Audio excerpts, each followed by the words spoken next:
Merci beaucoup à Mathias, merci Florent, de donner leur place aux historiennes et aux historiens ce matin. Parce que je crois que c'est effectivement, il y a matière à réfléchir quand on traite des rumeurs qui sont des objets qui doivent se penser quand même dans la longue durée, pour leur caractère de basse intensité souvent qu'ils présentent.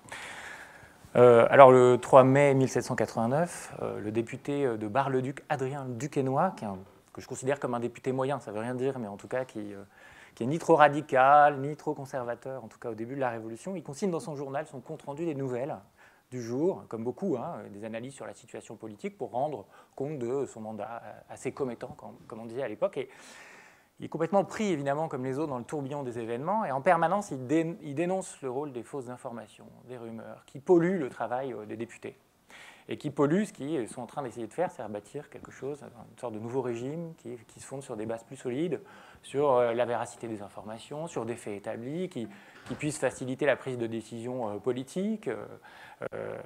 Et en même temps, il ne cesse d'y recourir lui-même.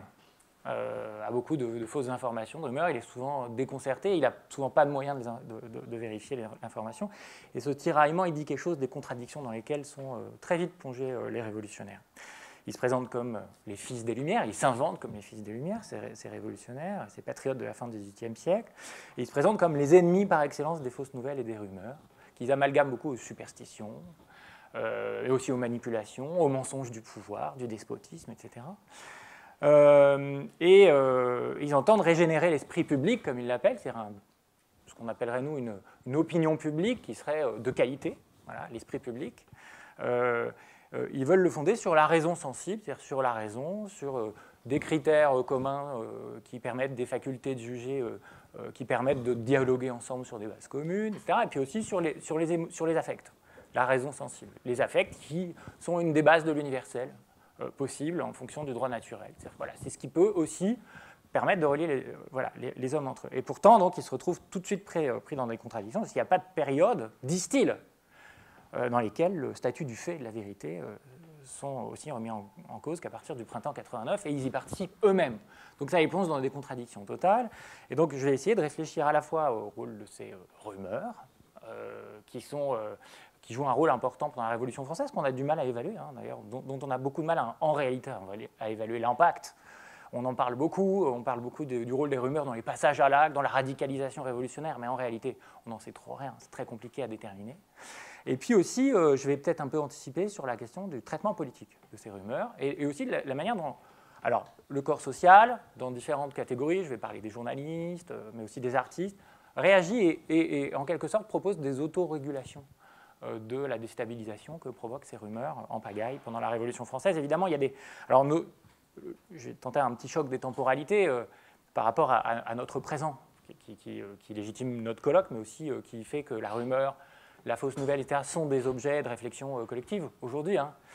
Il y a énormément de différences avec la Révolution française. On vit dans des sociétés beaucoup plus connectées, informées, globalisées, alphabétisées et scolarisées, surtout, en particulier en Occident. Et donc, ça limite beaucoup les comparaisons.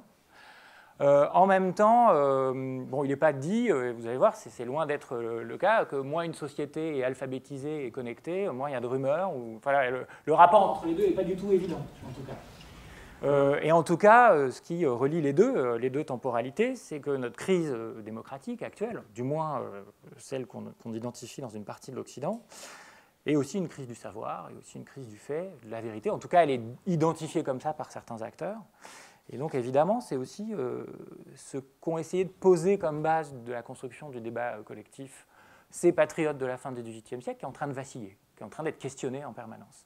Et donc, voilà. Donc, c'est en partie la question que pose ce colloque, c'est dans quelle mesure cette postérité, ces fake news, l'infox, avec ces mots nouveaux, font-elles sortir le temps hors de ses gonds ? Quelle est la part des ruptures ou des structures longues dans ces phénomènes-là ?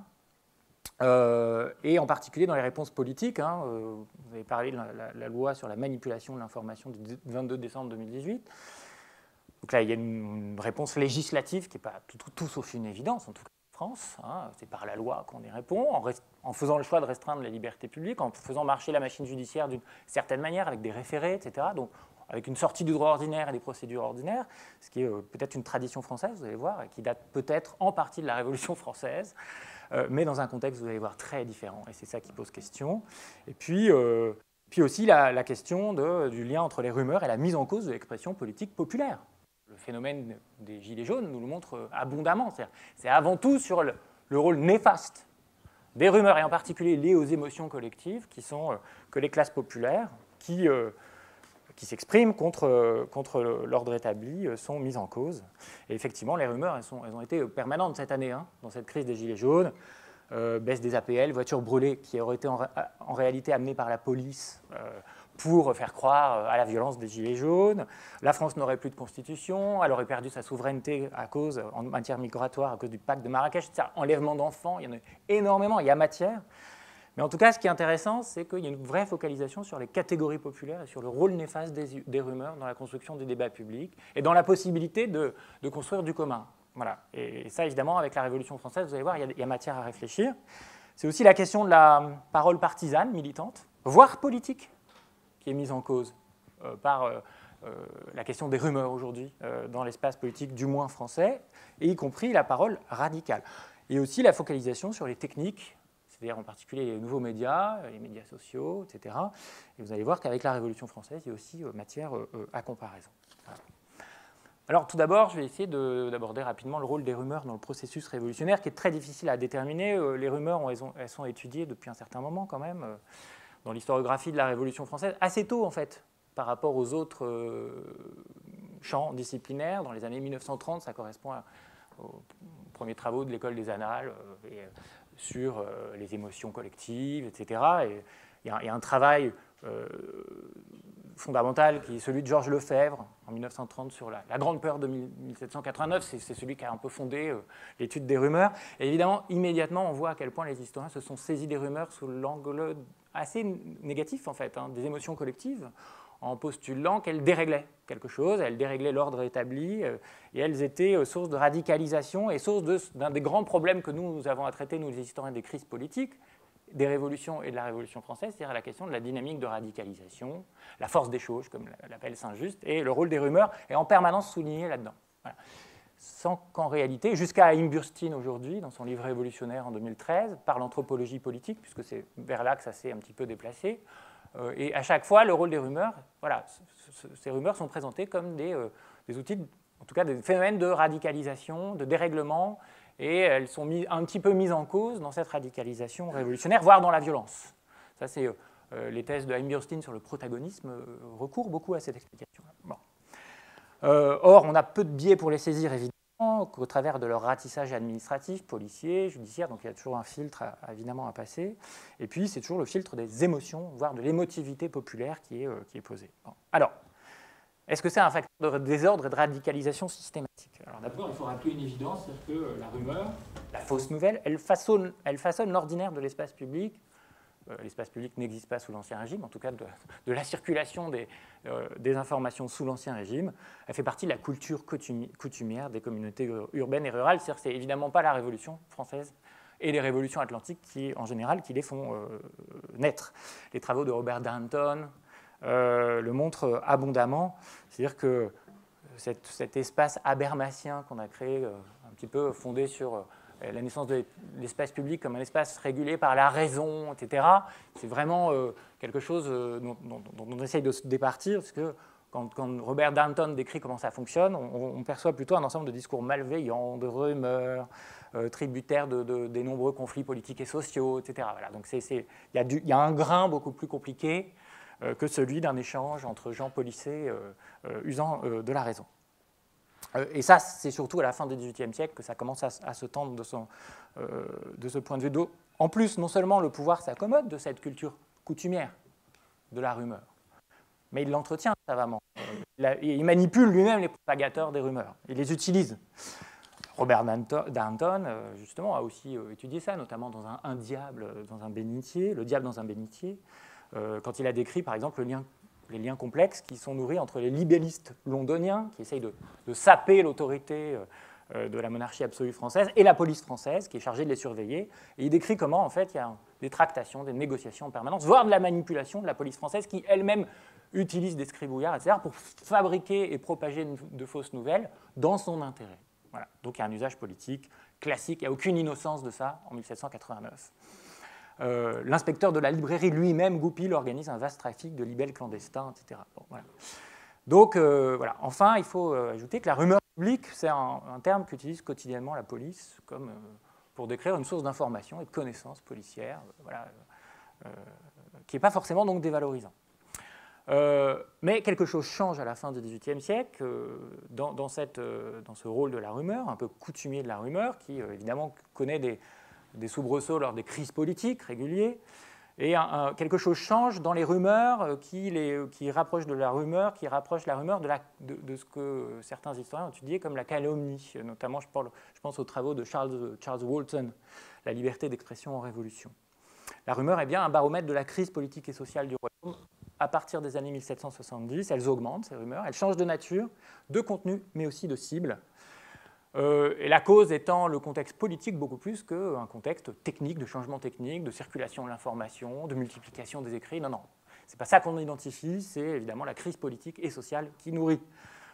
Arlette Farge l'a ciblé, ces phénomènes, dans son livre « Dire et mal dire », inflation des mauvais propos, qui sont d'ailleurs de plus en plus acceptés, tolérés. Jean Nicolas, dans La Rébellion française, 2002, cible aussi une augmentation des rumeurs, des calomnies, des propos malveillants, etc., qui sont de plus en plus ciblés contre les personnes détentrices de l'autorité et qui sont de plus en plus associés à des passages à l'acte, sans qu'on sache vraiment si la rumeur est la cause ou pas du passage à l'acte. Ça, les phénomènes de causalité sont très, très compliqués et personne n'a vraiment résolu ce problème-là. En tout cas, voilà, la rumeur, la calomnie, les mauvais propos font de plus en plus le quotidien de la France de la fin du XVIIIe siècle comme un art de la résistance, de lutte contre le despotisme. Ce n'est donc pas la Révolution qui les invente totalement. Crise du savoir, ce n'est pas un hasard si ces libellistes, ces Rousseau du ruisseau, c'est-à-dire ces petits scribouillards qui ne bénéficient pas de reconnaissance officielle dans les structures légitimes de l'Ancien Régime, c'est eux qui pilonnent le savoir établi, et c'est eux qui engendrent la crise du savoir, et la crise envers les institutions du savoir. D'accord ? C'est eux qui feront tomber les académies pendant la Révolution française, etc. Donc la rumeur, elle est aussi un outil de lutte contre un savoir qui suscite la défiance, parce qu'il s'est mis au service de la monarchie absolue et du despotisme, et qui s'est mis au service du mensonge politique. Voilà. Alors quand même, il y a une explosion des rumeurs, et on peut la dater assez clairement de l'été 88. Donc il y a toute une phase avant le déclenchement de la révolution politique, été 88, printemps 89, qui correspond à l'annonce de la convocation des États généraux et au relâchement soudain de la censure, sans que ce soit totalement officiel, et à l'appel du roi lui-même et de Necker aux contributions des sujets du royaume pour remédier à la crise du royaume. Et donc là, on a un contexte assez précis qui renvoie à une perte de maîtrise des canaux de la circulation de l'information à un moment où elle explose de manière exponentielle. Et c'est là que les rumeurs explosent totalement. Donc il y a comme une soupape qui explose là. La circulation de l'information, l'appel à l'expression, à la libre parole, est censé décongestionner une société qui est bloquée en crise sévère depuis au moins le début de l'année 1787 en France et l'Assemblée des notables. En réalité, ça précipite l'effondrement de l'Ancien Régime. Donc en tout cas, ça montre déjà que, comme le François Ploux l'a montré pour le XIXe siècle, qui est un grand siècle de rumeurs aussi, que le progrès de la presse, l'augmentation de l'information ne diminue pas évidemment nécessairement la rumeur, ça peut complètement s'accompagner au contraire d'une inflation. Alors le rôle du temps dans l'éclatement des rumeurs est très important. Il y a un an donc, de prolifération des rumeurs avant le début de la convocation des États généraux. Et donc ce temps d'attente, ce poids du contexte dans l'explosion des rumeurs est très important à prendre en compte dans la Révolution française. Idem, le mois de mai 1789 joue comme une vraie cocotte-minute où il ne se passe rien pendant un mois puisque les députés du tiers-État refusent de délibérer, jouent un rôle déterminant dans l'explosion des rumeurs pendant 4 ans. Il y a toujours un temps de latence. Le rôle de la temporalité est vraiment très important à étudier dans les rumeurs, donc ils doivent s'étudier dans leur jus contextuel. Idem, les grandes rumeurs qui suivent les massacres de septembre ou qui précipitent les massacres de septembre en septembre 92 sont précédées d'une grande période d'attente qui suit la fuite du roi en juin 91, que Sophie Vanish appelle la longue patience du peuple, qui est une période d'attente qui n'est pas suivie de réponses politiques et en particulier de justice qui n'est pas rendue après la fuite du roi, etc. Et ça provoque l'explosion des rumeurs. La question de l'espace est aussi très importante. Versailles est vu comme un pouvoir éloigné, et en grande partie, une des réponses à l'inflation des rumeurs, c'est de demander que que le pouvoir se rapproche du peuple, soit au plus près du peuple, et une des réponses, c'est le déménagement forcé de Bruxelles et de l'Assemblée nationale, évidemment, à Paris, du peuple, en octobre 89. C'est-à-dire c'est que la question de la distance, qui est la distance politique, mais qui est aussi la distance spatiale entre le pouvoir et les populations, est assez déterminante à prendre en compte dans le fonctionnement de ces rumeurs. Alors, qui propage ces rumeurs? C'est pas seulement le peuple, hein. Évidemment, la plupart des sources nous impliquent le peuple dans la propagation des rumeurs et des populations. Il y a une image qui est produite par les élites politiques. Duquesnoy, ce député dont je vous ai parlé au début, n'est pas le dernier à le dire, hein. Alors, il pointe beaucoup la province. Le 3 juin, dans son journal, il dit « On ne peut trop se défier des nouvelles qui circulent en province », Paris étant censé être mieux informé que la province. Le 13 juin, il met en cause le peuple qui vient dans l'Assemblée nationale et qui, pour assister au débat de l'Assemblée nationale, et qui s'en va répandre n'importe quoi ensuite dans les rues. Donc c'est le peuple qui est en permanence montré du doigt. En réalité, ce n'est pas si évident que ça. Par exemple, les thèses de Maxime Cassis sur les frontières septentrionales dans la Révolution, qui sont des espaces très traversés par les rumeurs, les espaces transfrontaliers, montrent qu'en réalité, les populations, les classes populaires ne sont pas plus sujettes à la propagation des rumeurs que les autres, et qu'au contraire, la Révolution, comme une période de paranoïa généralisée et à revoir, les thèmes du complot, etc., ne sont pas si importants que ça dans les classes populaires. Et si on prend par exemple les sociétés coloniales, parmi les plus grands propagateurs de rumeurs, c'est les colons ou les libres de couleur eux-mêmes, qui sont souvent des propriétaires de plantations, et qui répandent les rumeurs des nègres insurgés, des cannibales, des nègres qui auraient massacré tout le monde à partir de la rébellion de Saint-Domingue de 1791 jusqu'en 1793, là où évidemment la répression coloniale évidemment fait beaucoup plus de morts. Donc les élites sociales, évidemment, elles-mêmes sont traversées évidemment par des rumeurs. Alors quelles rumeurs? Alors évidemment c'est difficile, cette typologie-là, c'est tellement vaste, mais il y a des constantes. D'abord, les complots de famine. Ça, on est dans une structure classique, l'idée que le pouvoir politique ou les élites politiques affameraient le peuple, mèneraient un complot pour affamer le peuple. Les accaparements, les monopoles, c'est-à-dire les élites sociales, l'aristocratie, les aristocrates, comme on les appelle, qui désignent les nobles, qui ont le privilège de s'occuper du marché des grains, seraient en train de retenir les grains pour faire monter les prix et pour affamer les populations. La rumeur, elle est dans le fait qu'ils le font vraiment. Hein. La rumeur, elle est dans le fait qu'ils le font exprès pour faire mourir les gens. D'accord ? Bon. Ça, c'est assez classique, la guerre des farines, 1775, etc. Il y a un rejeu qui montre que le problème politique principal, c'est celui-là pendant la Révolution française. C'est la question de l'accès et du juste prix au prix de première nécessité, en réalité. Donc là, dans le long terme, c'est aussi assez intéressant. Deuxièmement, les complots contre le peuple, menés par les aristocrates, les étrangers ou les prisonniers. Troisièmement, les invasions militaires ou de l'intérieur. Invasion de l'intérieur, les brigands, le thème des brigands à l'été 89, ce qu'on a appelé la grande peur, qui est un mauvais terme, hein, vous l'avez compris, hein, qu'on essaye de moins utiliser maintenant. Quatrièmement, et ce qui est assez nouveau sur la Révolution française, c'est les rumeurs financières de banqueroute, qui sont aussi liées à des rumeurs, à des peurs de perte de souveraineté par rapport aux créditeurs étrangers, aux prêteurs étrangers et aux nations étrangères. Bon. Qui renvoie une réalité, hein, celle de la dette publique qui provoque les états généraux au début de... Voilà. Mais dont comme les comptes ne sont pas publics, évidemment, ça crée énormément de rumeurs. Cinquième type, les exactions, massacres généralisés du peuple, ou alors des députés de l'Assemblée nationale qui sont persuadés qu'en permanence, ils vont se faire tous massacrer, ou par le roi au début de la Révolution, ou à partir de 92-93, par les sans-culottes et les sectionnaires. Sixième type de rumeur, retour de la peste. La Révolution, c'est en permanence baigné de cette rumeur du retour de la peste qui n'existe plus depuis celle de Marseille en 1720, mais qui, depuis les prisons, depuis l'Hôtel-Dieu, l'équivalent des hôpitaux, reviendrait, hein, ce qui est lié aux peurs du châtiment. Rumeur d'abolition générale de l'esclavage, régulièrement, dans les colonies, bien avant qu'il soit en réalité aboli. Et je vais y revenir tout à l'heure. Et enfin, rumeur liée au genre, d'hommes déguisés en femmes en permanence, et vice-versa. Bon. Donc plutôt des rumeurs classiques en réalité pendant la Révolution française. Donc cette crise politique, cette grosse crise politique exceptionnelle, d'exceptionnelle intensité ne change pas beaucoup le contenu des rumeurs, à part, je dirais, celles sur la banqueroute, l'abolition de l'esclavage et celles qui sont liées au genre, qui est liée à l'implication des femmes quotidienne dans la Révolution française et à la déstabilisation du pouvoir des hommes. Hein, voilà. Et donc voilà, plutôt des rumeurs de long terme. Quand? Alors la périodisation, évidemment, elle n'est pas si facile que ça à faire. J'ai fait ça à partir du site Retro News, qui est le site de presse de la BNF. Je vous conseille vivement de l'utiliser. C'est la première, la BNF numérise entièrement sa collection de presse. Alors, il y a encore des biais parce que les collections ne sont pas encore toutes numérisées, donc ne regardez pas trop le début, qui devrait être un pic, c'est 1789, parce que les collections ne sont pas encore complètement numérisées pour 89, mais on identifie à travers les mots bruit, complot ou ici fausse nouvelle.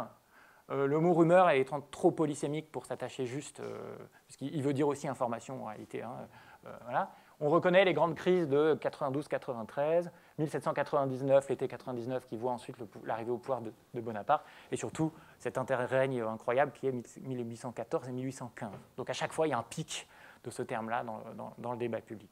Donc c'est les moments de crise, évidemment.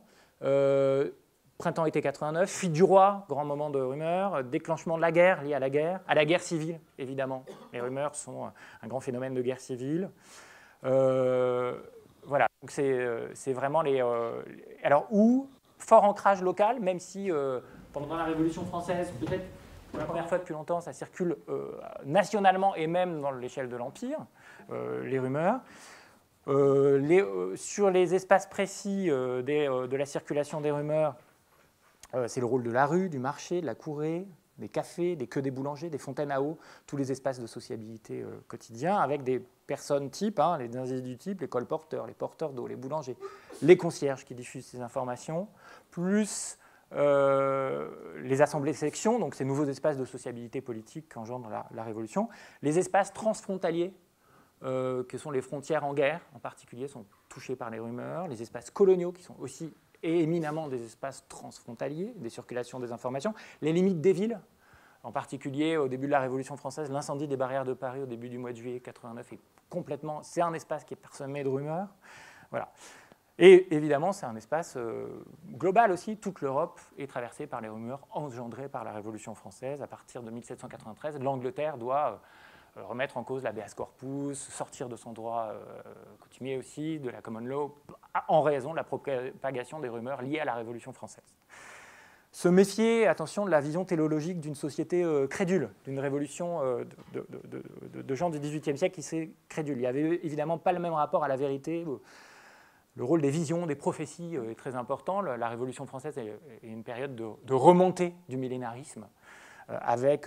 On consulte des magiciennes, des prophétesses. C'est à la fois le culte de la raison et en même temps une remontée de l'eschatologie. Et donc le risque, c'est de vouloir insérer la Révolution française dans des histoires d'une longue rationalisation de la fabrication de l'information, une étape dans la maturation de l'opinion publique rationalisée, etc., ce qui est évidemment beaucoup plus compliqué. Et ce rôle de l'irrationnel a une place dans la circulation de l'information dans la presse. C'est la rubrique variété des journaux. Les lecteurs ne les croient pas au premier degré. Hein. Dans beaucoup de journaux, elles existent.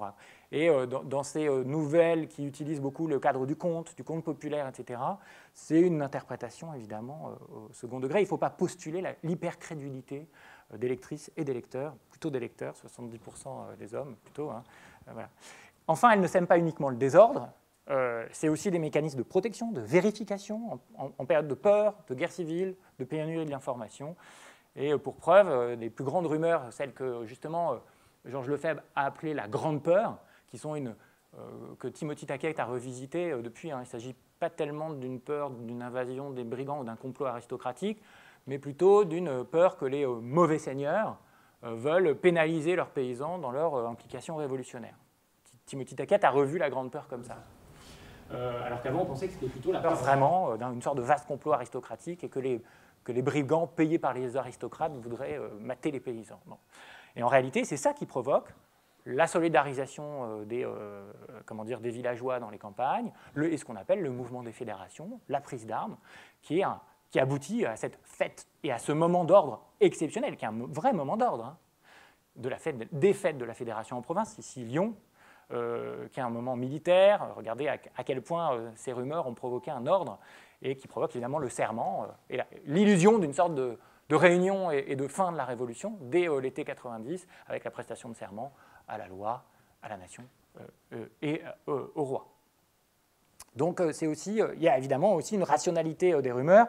Les rumeurs dont je parlais tout à l'heure sur l'accaparement, elles étaient bien réelles. Il y avait bien une dissymétrie et une absence de réciprocité dans le marché des grains. Les rumeurs d'invasion, elles étaient aussi assez rationnelles. Tout le XVIIIe siècle a été celui d'une police effectuée par les armées, une diplomatie dynastique qui, dès qu'il y avait une tentative de rébellion ou de révolution, effectivement, il y avait une solidarité dynastique qui faisait que les armées envahissaient le territoire et mataient les rébellions. Et la France n'était pas la dernière à le faire. Rumeurs de massacres généralisés, oui, les souvenirs des frondes et du ratissage de Paris, des massacres des populations civiles étaient encore très présents, y compris des répressions, des guerres de religion dans les Cévennes, etc., quand les révolutionnaires protestants, en tout cas crypto-protestants, se réveillent en 89, évidemment, ils ont ça. Et donc, il y a une vraie rationalité de la répression de l'Ancien Régime. Brigands, anarchie aussi, les nouvelles Saint-Barthélemy, il y a cette rationalité-là. Voilà. Enfin, qu'un impact, c'est très difficile à évaluer. Donc j'ai beaucoup de retard, mais je vais concentrer la fin. Les réponses politiques, elles sont très contradictoires de la police de l'opinion. Suivons les analyses. Donc, et pour ça, voilà, concentrons-nous sur un député, Adrien Duquesnoy, qui est un bon témoin du lien réciproque entre la propagation des rumeurs et la crise de la représentation, qui éclate dès l'été 89. Le 14 juin, pour lui, les rumeurs, c'est lié à la province, avant tout, et à l'absence d'informations dans les provinces. Je ne puis que trop recommander de se défier infiniment des nouvelles qui courent la province. Le 8 juillet, c'est plutôt les radicaux qui sont, pour lui, les coupables de diffuser des rumeurs pour déstabiliser l'Assemblée, pour augmenter la surenchère et augmenter la radicalité de la Révolution. Le même jour, il met en cause l'immaturité du peuple en disant que la Révolution a éclaté 10 ans trop tôt. Le peuple n'était pas prêt à faire la Révolution. Il aurait dû être plus éduqué, donc on aurait dû d'abord éduquer le peuple et ensuite faire la Révolution. Et comme elle a éclaté trop tôt, évidemment, elle se fait au nom de mauvais principes, de rumeurs et de la démagogie qui risque de l'emporter. Cette opinion qu'a Duquesnoy du peuple et de son effet très néfaste dans la propagation des rumeurs et la propagation des fausses nouvelles, évidemment, elle culmine au lendemain des journées d'octobre 89, qui sont peut-être les plus grandes journées de l'année 1789. C'est elles qui déstabilisent énormément le pouvoir, beaucoup plus que le 14 juillet, puisque c'est l'irruption du peuple à Versailles, dans le château, pour la première fois, et des femmes en particulier. Et puis c'est le basculement total, c'est le roi signe la Constitution, les premiers articles de la Constitution, signe la Déclaration des droits de l'homme et du citoyen. Et c'est là que lui, alors il se demande mais comment c'est possible que des femmes aient investi le château de Versailles. Il ne peut imaginer que le fait qu'elles aient été, en fait c'était des hommes déguisés en femmes, donc il y a énormément de rumeurs que lui-même propage, qui circulent là-dessus. Des femmes ne sont pas capables de faire ça. Ou alors elles ont été payées par le duc d'Orléans, rationalité de ça, puisque le duc d'Orléans était lui-même un grand pourvoyeur de rumeurs, ou par Mirabeau.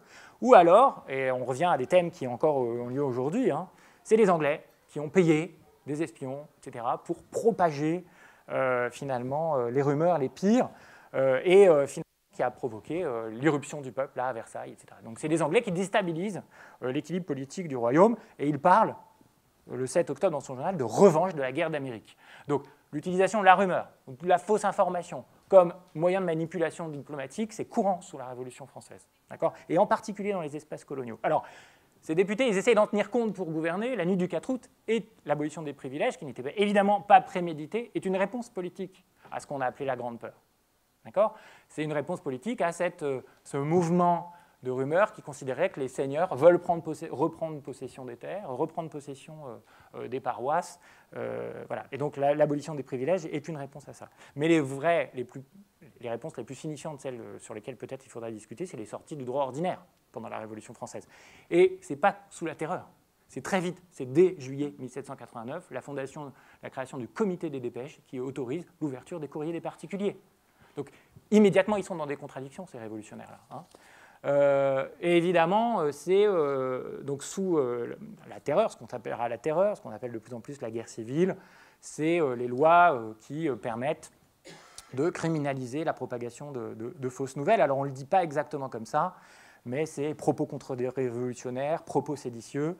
C'est les premières lois qui sont votées après les massacres de septembre 92, et puis en mars 93, qui ont été étudiées par Charles Walton, donc c'est 4 décembre 92, 29 mars 93, que les propos séditieux en faveur du rétablissement de la monarchie, les incitations au pillage et au meurtre, et les propos contre-révolutionnaires sont qualifiés de crimes et qui sont passibles de la peine de mort. Et tout ça, c'est hors du droit ordinaire. Il y a aussi la volonté de civiliser le peuple. Une des réponses politiques, c'est ça. Civiliser le peuple, c'est la politique de régénération. Comme le peuple est immature, comme il est rempli de superstitions et de préjugés, il faut l'acculturer, il faut le rendre plus sage. Et ça, c'est donc création d'institutions extraordinaires, comme le Bureau d'esprit public, créé au printemps 92 chez les Girondins, qui finance une presse favorable, qui est censée éduquer les populations, favorisation de l'instruction publique, qui est une subdivision du ministère de l'Intérieur, donc l'éducation publique est une priorité absolue pour cette raison-là. C'est une mission centrale du bon gouvernement. Création d'organes de propagande pendant la Convention montagnarde, la feuille de salut public, le bulletin du tribunal criminel révolutionnaire. Il y a l'idée aussi que la transparence de la vie politique, on accepte l'introduction du peuple à la tribune, on rend public les décisions du tribunal révolutionnaire, mais aussi les audiences, ce qui est très nouveau. Ça va favoriser, ça va empêcher les rumeurs.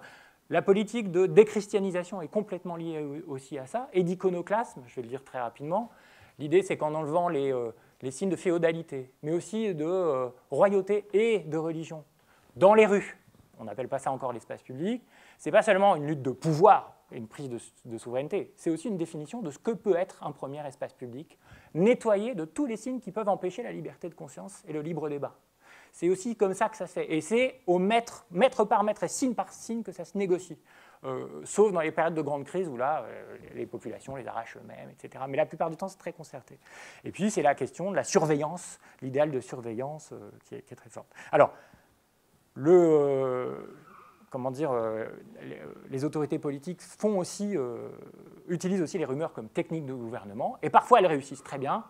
Je n'ai pas le temps de m'y attarder, mais il y en a une qui réussit très bien, c'est celle de Robespierre-Roi. Robespierre qui voudrait devenir tyran à l'été 94. Elle réussit tellement bien qu'elle aboutit à la création du mythe de la terreur, c'est-à-dire d'un régime qui aurait été dirigé tout seul par Robespierre, avec un vrai programme politique, etc., qui permet la mise en place d'un régime de transition plus conservateur, la République thermidorienne, puis le territoire, puis le directoire. Évidemment, tout ça, c'est une rumeur fabriqué, qui a eu un terrain très favorable parce que Robespierre n'avait pas d'assises populaires, électorales, locales, il était assez coupé des populations, il était aussi très visible, et puis c'était le dernier des trois hommes haïs de la Révolution, Marat, Danton et Robespierre, qui restaient, et ça a très bien marché, donc le pouvoir politique essaye aussi d'utiliser ces rumeurs. Donc là, voilà les feuilles de salut public et du bulletin du tribunal criminel révolutionnaire. Alors, en guise de conclusion, puisque là j'ai débordé,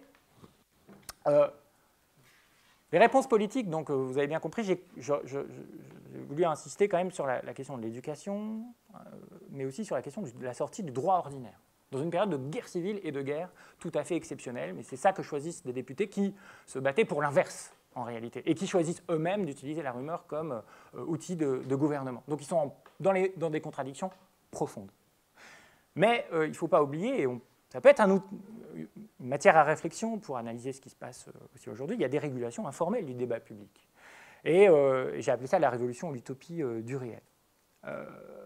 C'est-à-dire que des mécanismes de régulation sociale se mettent en place de manière assez informelle pour lutter contre les effets néfastes des rumeurs. Dans le monde du journalisme, je vais en parler rapidement, mais aussi dans les codes politiques et sociaux de la société révolutionnée, qui est fondée sur la question de la transparence et une envie de réel, de réalité, de réalisme. Les crises de révolutionnaires, contrairement à ce qu'on s'imagine, se traduisent souvent par une exigence et un besoin de réel, indispensable à la mesure des inégalités et des injustices, à leur dénonciation, à leur mise en lumière, et aussi à leur traitement politique, à la transformation du monde social. Le goût du réel façonne cette éthique révolutionnaire. Et ce goût du réel, c'est une utopie, paradoxalement. Il faut la comprendre comme ça. Ça engage un rapport à la vérité et à la lutte contre les rumeurs très fort et qui est indispensable à la construction de l'esprit public. Alors, dans la presse, c'est une question permanente, évidemment. Ils n'y répondent pas tous de la même manière, les journalistes. Certains disent que pour lutter contre les rumeurs, il faut publier très vite. c'est le cas de Marat, Desmoulins, etc., qui écrivent la nuit, qui publient le matin, etc. Voilà. D'autres font un autre choix, ils ont un autre lectorat, souvent plus fortuné, etc. C'est les révolutions de Paris, hebdomadaires, on prend du recul, on analyse l'information, voilà. Il n'y a pas moins de rumeurs dans les révolutions de Paris pourtant que dans l'Ami du peuple de Marat, hein, d'accord, mais c'est des choix différents qui peuvent nous intéresser. C'est la question aussi de la place exponentielle que prend la culture visuelle dans la circulation de l'information sur la Révolution, qui est très peu étudiée, parce que ce n'est pas notre formation à nous, historiens modernistes, pour d'autres raisons aussi, qui est que le dessin et que les spectateurs, les témoins, ceux qui observent sont jugés des sources d'information beaucoup plus fiables que tous les autres, que ceux qui racontent ou que ceux qui écrivent. Et dans énormément d'estampes, qui sont d'ailleurs souvent de mauvaise qualité parce qu'elles sont faites par des gens qui savent mal dessiner selon le critère académique, qui sont souvent d'ailleurs formés dans des écoles de dessin, à la topographie, avec donc d'autres conceptions du réel, hein, qui sont tout aussi intéressantes, je pense, qui sont les principaux, je pense, pourvoyeurs d'images pendant la Révolution française. Ce n'est pas du tout le néoclassicisme, hein, en termes de volume, les sources visuelles, c'est ce genre d'estampes. Alors là, c'est la destruction de la Bastille, et vous voyez un motif de quelqu'un qui est en train de... Ah oui, voilà, je suis désolé. De quelqu'un, alors croyez-moi, sur parole, quelqu'un qui est en train de dessiner l'événement qu'il est en train de voir. C'est un gros grossissement d'une petite pastille que j'ai faite, et je ne savais pas qu'elle passerait si mal.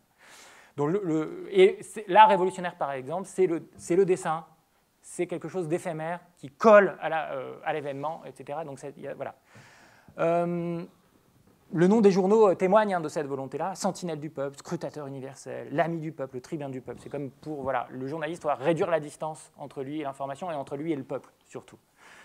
Alors, la solution maximaliste des journalistes, c'est de dire qu'ils ne sont que des courroies de transmission entre les populations qui transmettent les informations et les lecteurs. C'est le cas, par exemple, de la bouche de fer, qui reprend la bouche de la vérité. Hein. C'est comment dire, c'est Bonneville et le cercle social au Palais Royal qui dit, voilà, qui invite ses lecteurs et même n'importe qui au Palais Royal à aller mettre les informations, des dénonciations, dans une bouche ouverte, dans une gueule de lion, au Palais Royal, pour construire l'information. C'est Marat qui ouvre son journal à la dénonciation et qui ouvre son journal à n'importe quel lecteur à partir du moment, voilà. Et ils disent, finalement, il vaut mieux se tromper, c'est pas grave. On construira bien plus qu'on ne détruira en dénonçant et en dévoilant, tellement il y a de l'obscurité dans l'Ancien Régime. Loustalot ou Desmoulins font la même chose. Ils se vivent comme des journalistes d'action, des lanceurs d'alerte, hein, avec une vraie culture de la défiance par rapport aux nouvelles officielles qui viennent d'en haut. La culture de la vigilance aussi, hein, qui est très importante et qui est liée d'ailleurs à d'autres phénomènes révolutionnaires, d'autres crises révolutionnaires. Je ne sais pas si vous êtes allé à l'exposition Rouge au Grand Palais, mais il y a une des sections qui montre l'importance de la factographie dans l'avant-garde russe, justement, juste après la Révolution russe. C'est-à-dire que parmi les ventes de l'avant-garde constructiviste russe des années 1920, le mot de factographie désigne un ensemble de pratiques artistiques proches du documentaire. L'idée, c'est que le rôle des artistes, c'est de rendre visibles les aspects de la réalité sans interférence ni médiation. Il y a cette dimension-là sous la Révolution française, dans l'art de la Révolution française, dans les pratiques journalistiques de la Révolution française et dans les pratiques d'écriture de l'histoire immédiate de la Révolution française. On est des simples courroies de transmission de ce qui arrive et l'exigence de la réalité est très forte. De la même manière pour la retranscription des discours politiques. Le journal logographe en est l'expression.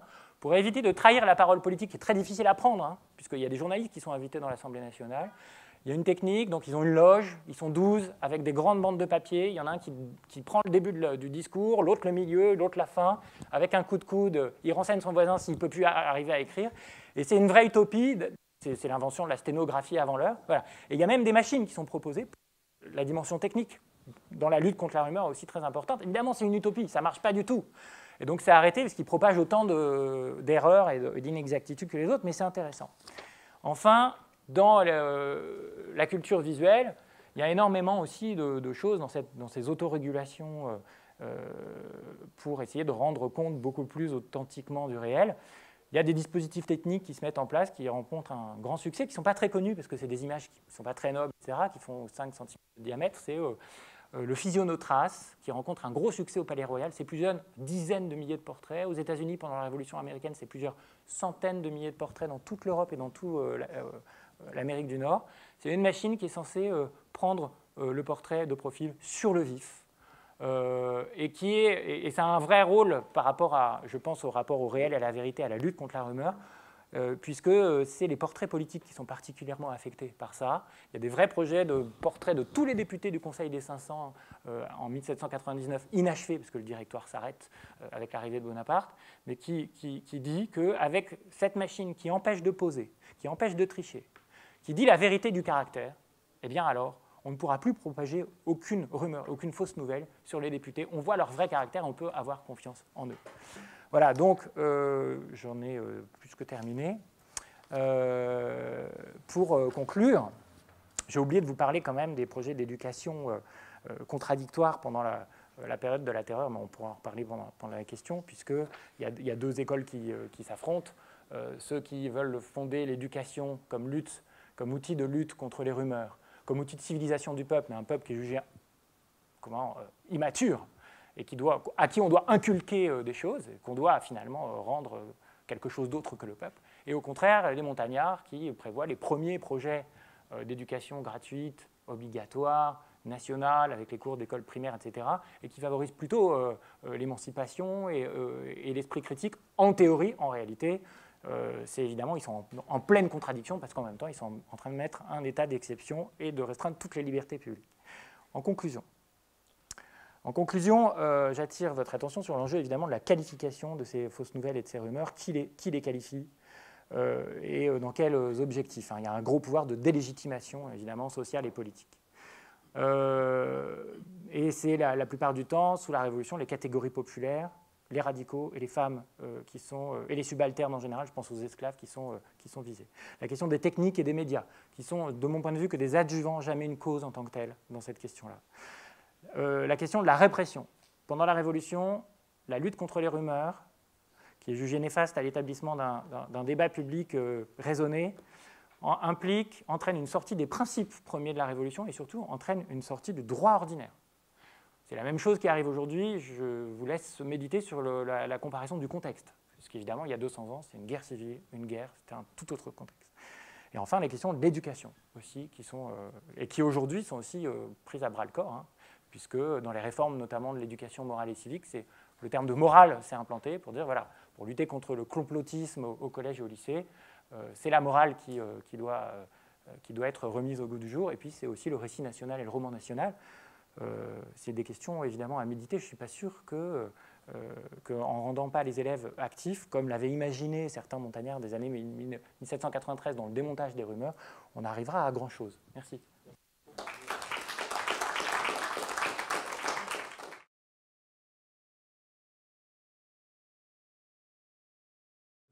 Dans cette circulation de rumeurs que vous avez évoquée, est-ce qu'il y a dans les catégories des acteurs une distinction entre les rumeurs qui émergent ou qui sont le fruit, je sais pas, de l'irrationalité ou de ce genre de choses, et celles qui sont à visée stratégique, c'est-à-dire qui sont colportées par des acteurs pour leur propre intérêt ou manipulées depuis l'étranger? Est-ce que c'est une distinction en gros entre l'émergent et l'intentionnel? Pendant la Révolution, est-ce que c'est dans les récits des acteurs, est-ce que ça apparaît ou est-ce que c'est... Ça apparaît, c'est-à-dire que la nouveauté, c'est la mise en cause du peuple dans la propagation des rumeurs et dans la déstabilisation de la Révolution. Très très vite, des députés même modérés ou des journaux libraires comme Hardy mettent en cause le rôle néfaste des catégories populaires dans la survie même de la Révolution, hein. Et c'est ça qui est nouveau. En réalité, sur la question de la manipulation de l'information, etc., c'est assez classique. Ils continuent à le faire, mais on s'inscrit dans une continuité. Ils savent très bien d'où ça vient. Même si certains ont disparu, on y voit moins clair qu'avant, parce qu'à la limite, avant, les provenances des informations manipulées, c'était Londres, Amsterdam, Leyde, Neuchâtel, Genève. On savait d'où ça venait. Là, on ne sait plus trop, puisqu'en théorie, au moins au début de la Révolution, ça circule librement. À partir de 1793, ça revient. Les mêmes villes redeviennent, comme sous l'Ancien Régime, les mêmes lieux de propagation de ces fausses nouvelles. Merci. Alors, je vois que les mains se lèvent, donc je vais remonter. On prendra peut-être 3 questions de manière à ne pas trop pénaliser puis qu'on ait une vraie dernière session. Mais je remonte, je n'ai pas vu l'ordre dans lequel les mains sont levées. Julien, peut-être comme je reviens. Vous avez levé la main Merci. Bon, très rapidement, du coup, non, mais alors j'ai beaucoup aimé la façon dont vous montriez l'ambivalence en fait du rôle de la presse, qui à la fois du coup cherche à endiguer la propagation des rumeurs et en même temps aussi favorise leur démultiplication. Je pense qu'il se joue là quelque chose d'assez essentiel, j'ai l'impression.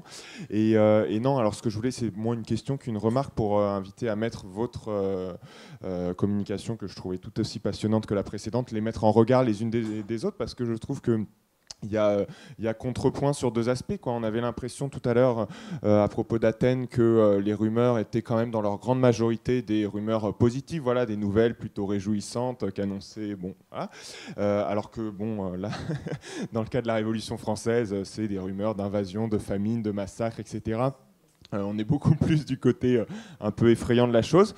Et le deuxième élément, c'est aussi que tout à l'heure, les rumeurs, elles étaient plutôt, au départ en tout cas, formulées initialement par des élites, quoi, pour le dire très vite, qui cherchent à acquérir une renommée, alors que dans votre cas, elles sont plutôt imputées, voilà, vous l'avez dit, aux subalternes. Et je trouve que voilà, cette espèce de, on a là des retournements qui sont peut-être assez parlants. Alors, deux choses. Je pense que pour la première question, il y a un effet de source, hein, d'abord. C'est-à-dire que, pour le coup, dans les sources qu'a utilisé Francis, je ne sais pas où il est. Il est parti. Bon.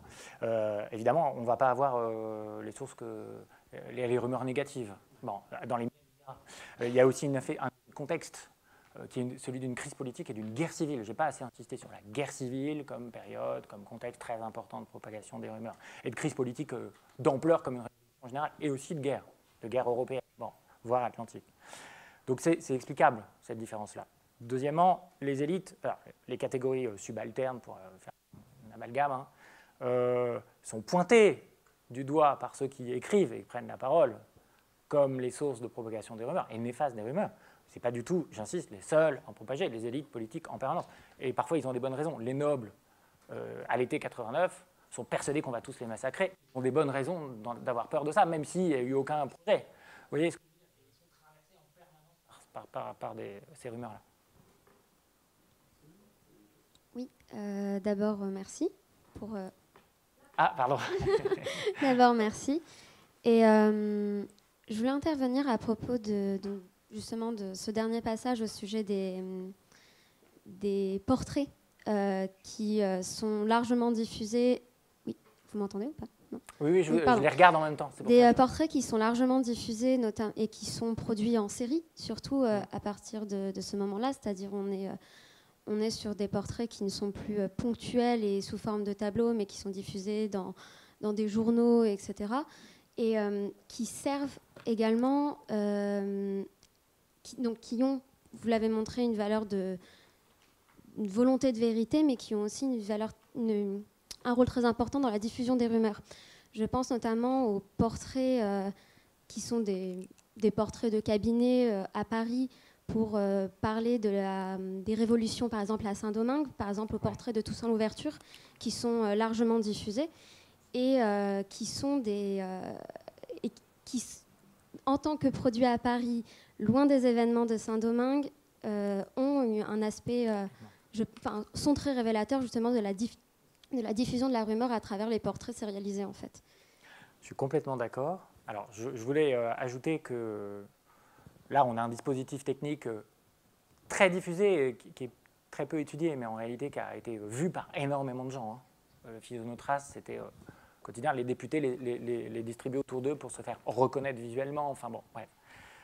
Et surtout, comme ils n'étaient pas chers, énormément de gens pouvaient se les faire et se les acheter, alors qu'avant, c'était les miniatures. Enfin bon, c'était plus cher. Ce que je voulais dire, c'est que tous les dispositifs visuels, les images qui explosent littéralement, sont dans l'intention jugés comme des outils de vérification, d'attestation, d'observation, des faits qui se multiplient, qui tourbillonnent. La circulation de l'information est en plus ralentie, à la fois amplifiée et ralentie pendant la Révolution, et donc qui fait que le visuel et les images sont achetées et produites et vendues à l'unité souvent en fait dans les rues, comme des outils plus fiables que les propos ou que les écrits. Et ça donne... comment dire, ça révèle l'importance du sensualisme aussi, de l'empirisme, qui est très fort et qui voilà, comme outil de connaissance. Donc c'est aussi Et ça en fait partie seulement. Et le problème, c'est qu'évidemment, ils diffusent aussi des rumeurs. Toute la collection Châtillon, qui est la collection d'images coloniales à Bordeaux, est remplie de massacres de blancs par des nègres à Saint-Domingue, alors qu'évidemment, les victimes, à 90%, sont les esclaves insurgés. Bon, évidemment. Voilà. Alors, on m'a donné le micro Bonjour. parce que j'ai une question qui est en rapport avec la question précédente. Cette machine extraordinaire, donc, c'est un peu l'ancêtre du trombinoscope, hein, d'une certaine façon. Bon, j'aurais une question, mais ça peut attendre. Sur le mode de fonctionnement, c'est un système de mesure essentiellement, je pense. Hein. Mais c'est pas ça la question principale. Est-ce que c'est pas aussi une réponse à la caricature, tout simplement, dont on sait, grâce notamment aux travaux d'Antoine Dédé, que c'est largement diffusé et que ça a été une arme extrêmement puissante pendant la période. Alors, peut-être. Les promoteurs de la machine ne le disent pas. Ils disent que c'est un moyen pour prendre sur le vif, d'après nature. Donc ça rapproche de la factographie hein, des constructifs. Bon. D'après nature et du réalisme en général révolutionnaire. Ça rapproche des moulages de cire, hein, des portraits de Curtius, etc. L'idée, c'est de fixer le réel, d'enregistrer le réel et de ne pas l'imiter. Voilà. Alors, dans ce cas, on pourrait dire que c'est contre la falsification qu'introduirait la caricature. Alors, ils ne le disent pas, mais probablement il y a de ça, puisque esthétiquement, dans les choix esthétiques qui sont faits de coller au réel et d'éviter la manière qui est liée aussi au goût bourgeois ou noble du rococo, du maniérisme, etc. L'art sans culotte, si on pourrait le définir ainsi, c'est au contraire un art qui est sévère, presque naturaliste, qui a envie de coller au réel. Voilà. Et qui a un rapport avec la volonté de vérité. Voilà. Et alors, en fait, c'est un calque, parce que là, c'est un schéma. La personne se met derrière une source de lumière, entre une source de lumière et un calque, et l'artiste, qui ne se dit pas artiste, il se dit machiniste, justement. On n'interprète pas, c'est une machine, donc c'est neutre. Voilà. C'est l'idéal de neutralité appliqué à l'art visuel, quoi. Et là encore, la neutralité comme lutte contre les rumeurs, j'aurais pu vous en parler sur la Révolution, c'est Duclos se dit, moi je suis au milieu, je suis au centre, je suis neutre, je suis pas, voilà, la lutte contre les extrêmes, c'est aussi un des grands mots d'ordre contre la propagation des rumeurs. Pardon. Merci, on va prendre une dernière question, puis après on va continuer à discuter, mais autour d'un café, pour ne pas prendre trop de retard. Oui. Donc, monsieur. J'avais une question et une remarque générale qui n'est pas totalement sur la Révolution, mais vous avez fait des statistiques. Et comment vous faites ce genre de statistiques? Parce que mon expérience personnelle, et je suis un ancien porte-parole, etc., c'est la demi-vérité, ce n'est pas la rumeur. Vous avez énormément de choses d'aujourd'hui. Et d'ailleurs, oui, par exemple, il y a 2 jours, il y avait une émission sur Victor Hugo et son exil. On a laissé de côté qu'une fois revenu, il était tout de suite exilé de nouveau parce qu'il avait des problèmes avec la commune, avec la République, etc. Si on laisse une information de côté, et ça c'est le travail de tous les propagandistes. Et moi, comme porte-parole, j'étais aussi dans ce dilemme. Qu'est-ce que je donne comme information? Mais vous avez énormément de choses. Par exemple, tout le monde ici connaît le cas Carlos Ghosn. Mais aucun organe de presse en France a donné l'information qu'il y avait une mise en examen de Carlos Ghosn pour corruption en 94 ou 95.